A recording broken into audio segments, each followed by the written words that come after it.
take them to Kisumu, I believe. Exactly, to a different county. Kisumu County is gearing up for major facelifts that will not only spark economic growth, but also improve the lives of residents directly. Indeed, the county is banking on various incentives by the national government that will expedite the completion of stalled road projects and ease the transport nightmare in the wake of the Africities summit to be held in Kisumu next year. Let's now bring in Laura Otieno, who is on the ground, and she brings us more. Laura, we know it's been some sort of start and stop in terms of development there. We know some have been complaining that what had been promised has not been delivered. Just walk us through the journey and what is there right now and what more had been promised.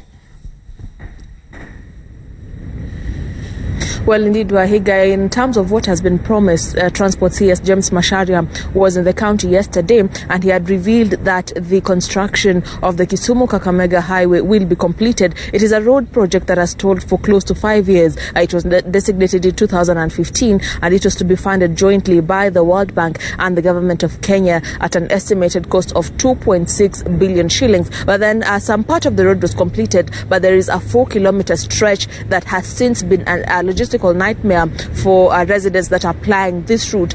To my far left on that side, there is a traffic snarl-up that is slowly building up. That is the scenario that has been experienced in Kisumu County on this particular stretch of the road for close to 4 years, especially now that the rains are threatening to pound again. It becomes a logistical nightmare. We have been speaking to various stakeholders across the years, and we have the business community mostly has been complaining that the stalling of this particular project is holding the development of some parts of their businesses. There is a business complex to my extreme left. There are residential areas as well to my right, and those residential areas are also hubs, industrial hubs, to some of the innovative people here in Kisumu County. Remember, we have been doing a series of stories of people using hyacinth for industrial purposes and people who are turning fish leather. Those industries are found somewhere along the stretch of this road, and therefore the business community was appealing to the national government to expedite the completion of this road. And that revelation by Transport CS James Macharia yesterday is sort of a lifeline, or giving a fresh breath of air to the business community, because he had indicated that by March this year, then the Kenya Roads Board will be releasing about 150 billion shillings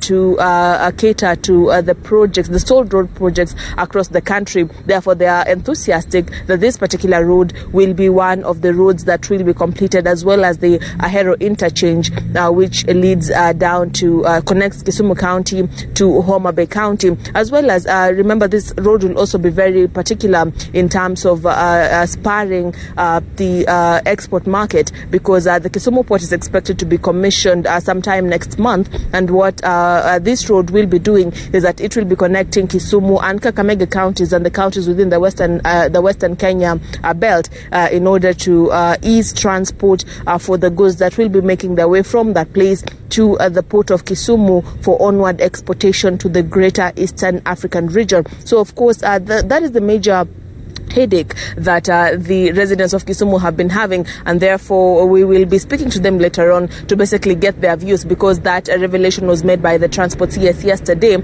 and therefore we will try and see whether they actually believe it this time, because there has been multiple promises of development. Remember, right now Kisumu County also seems to be in the threat of heavy rains, and we have not seen any talk of the construction of the Korusoin Dam as well. So those are some of the promises which the residents are still waiting on keenly, promises that have been made and are yet to materialize. Also, the formation of a special economic zone, which will be the main production hub for the goods within Kisumu to be exported through the Kisumu port. So far it's only the road that has been spoken about, but of course, as usual, we will expect to see whether construction works will actually kick off as from March this year. But then the sticky issues have been the construction of the Korusoin Dam to avert floods, as well as the setting up of various industries to support or rather to cater to the problem of unemployment within Kisumu County. Wahiga. Thank you so much, Laura.